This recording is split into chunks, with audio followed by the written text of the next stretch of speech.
Flirting with guards, prison tattoos, Jodi Arias went to prison for murdering her ex-boyfriend. Here's what her life is like now. Jodi Arias and Travis Alexander met at a work conference in Las Vegas in September 2006 and formed an instant connection upon meeting. In addition to being attracted to Alexander's strong work ethic and adventurous nature, Arias was also inspired by Alexander's devout Mormonism and was baptized by him into the Church of Jesus Christ of Latter-day Saints in November 2006.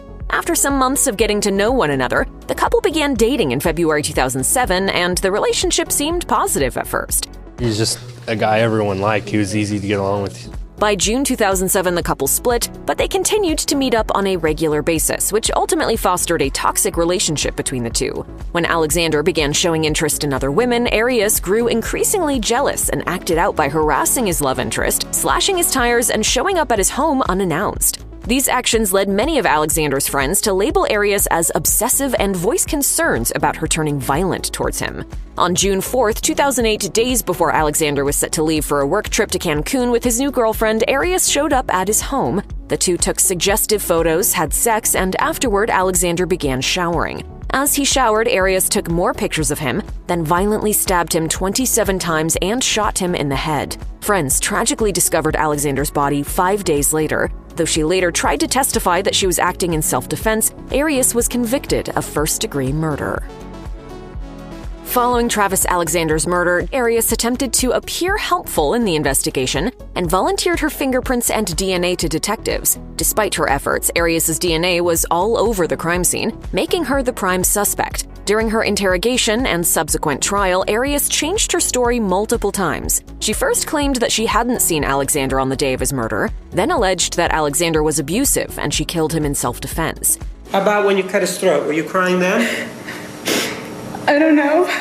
Due to the incriminating physical evidence and her inconsistent statements, a jury found Arias guilty of first-degree murder, and she was sentenced to life in prison without the possibility of parole. Her troubles did not end after her sentencing, however. Details from Arias' inmate file and her own courtroom testimony revealed that she has received a number of death threats in jail from other inmates. According to the Arizona NBC affiliate 12 News, one such threat came in the form of a letter addressed to Arias that stated an inmate was going to bribe another inmate to harm her. On another occasion, Arias told a corrections officer that an inmate threatened to kill her the same way she killed Alexander. Despite the threats, Arias can interact with inmates outside her cell.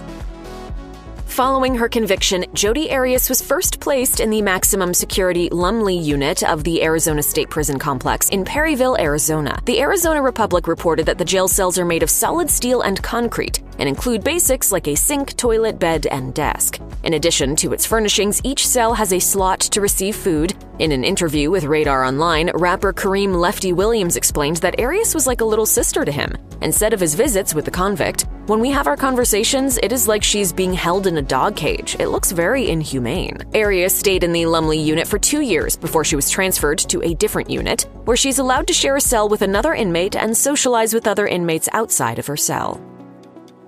Since her infamous time in the spotlight, Arias has become notorious for extensively caring about her appearance and image. In a number of interviews after her arrest for the murder of Travis Alexander, she was captured carefully applying makeup before she believed the cameras were rolling, since makeup products were not often provided to her behind bars. Even when she found out during her police interrogation that she was going to be arrested, Arias went as far as to ask the detective if she could do her makeup before she was handcuffed and booked. Don't roll the tape yet. Outside of being incredibly keen about doing her facial presentation, Arias has also been known for putting effort into the appearance of her hair, which actually has indirectly gotten her in trouble in prison. According to 12 News' 2018 report, Arias had a single disciplinary infraction on her inmate file, which detailed an incident in which the convict was frustrated because she was not able to get a haircut from her preferred hairdresser. When the prison official explained this to her, Arias allegedly called the individual an offensive name and was written up for her behavior and poor choice of words. Before Jodi Arias was convicted of the cold-blooded crime, she was once described as beautiful, friendly, and sweet by a friend of Travis Alexander. Arias used the same persona and charm in prison, according to former inmates who were friends with her. There were a couple officers, she would flirt with. Her actions didn't stop with smiles and winks, though. According to a cellmate, Donovan Bering, Arias was openly sexual and would often pose in suggestive positions to get on the good side of both the guards and inmates. Speaking to the television station Arizona's Family, Bering said as much, adding that Arias had privileges other inmates couldn't access. Well, she was very sexual, very sensual, so she would always pose in certain ways. She got a lot of stuff that most inmates didn't get. Whether or not Arias' flirtatious efforts worked in her favor remains to be seen. But this behavior does give a glimpse into the depths of how she has attempted to get her way, even in the most restrictive and regimented environment. She's a sociopath. Among Jodi Arias' many self-proclaimed talents, like her long-held passion for photography, the convict is also skilled in singing, which she put on display while in jail in December 2010. While she was awaiting trial for the murder of Travis Alexander, Arias participated in a Christmas-themed singing contest at the Maricopa County Jail. Competing against 50 other inmates, Arias sang the traditional Christmas song "O Holy Night" in front of a judging panel and ultimately took first place in the competition. Arias' rendition of the Christmas classic was deemed so good that it was played across televisions throughout the jail on the holiday. For her efforts, she won a stuffed stocking and a nearly complete Christmas dinner of turkey, mashed potatoes, and cookies. The dinner was also shared with Arias' cellmates, which was reportedly a delight given how bad the food at the jail was.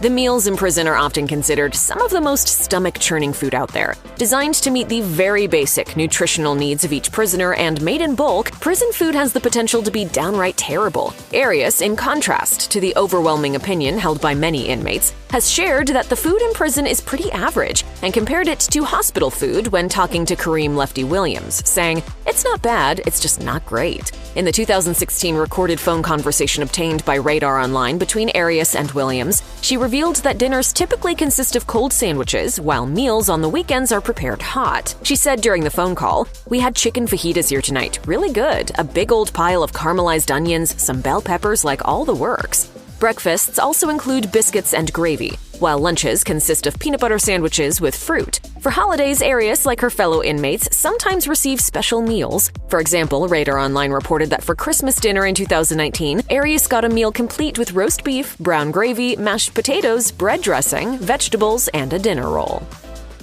While in prison, Arias has taken up a number of different hobbies to pass the time, which include tattooing her friends and making art. According to an interview for a Lifetime documentary with Arias' former cellmate Tracy Brown, the convicted killer would use crushed up lead from a pencil, mascara, and a makeshift needle to tattoo other inmates and make money while serving her sentence. The tools and supplies needed to conduct the forbidden tattoo sessions were never discovered by prison guards because Brown alleged that Arias' flirtatious and charming personality made them look the other way.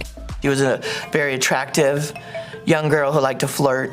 In addition to the tattoos Arias designed, she also created several pieces of hand-drawn original artwork. The inmate has a website, Art by Jodi Arias, with a shop for interested buyers to purchase prints and postcards of her completed art pieces. The pieces include nature landscapes, portraits, animals, and more. Prices range from $28 to $39, and the money from the sales is reinvested into Art by Jodi Arias, donated to nonprofit organizations, and put toward legal actions like appeals.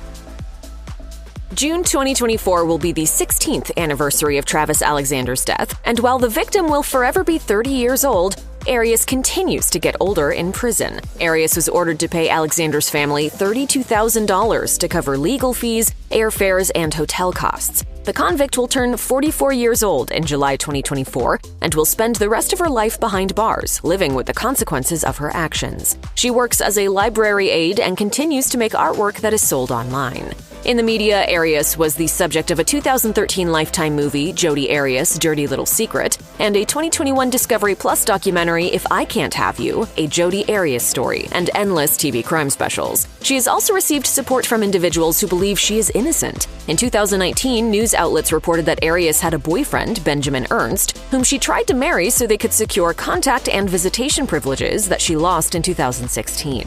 Alexander's family has remained out of the spotlight since the sensationalized trial came to an end. Friends of Alexander, Chris and Sky Hughes, wrote and published a book in his memory, Our Friend Travis: The Travis Alexander Story, in 2015.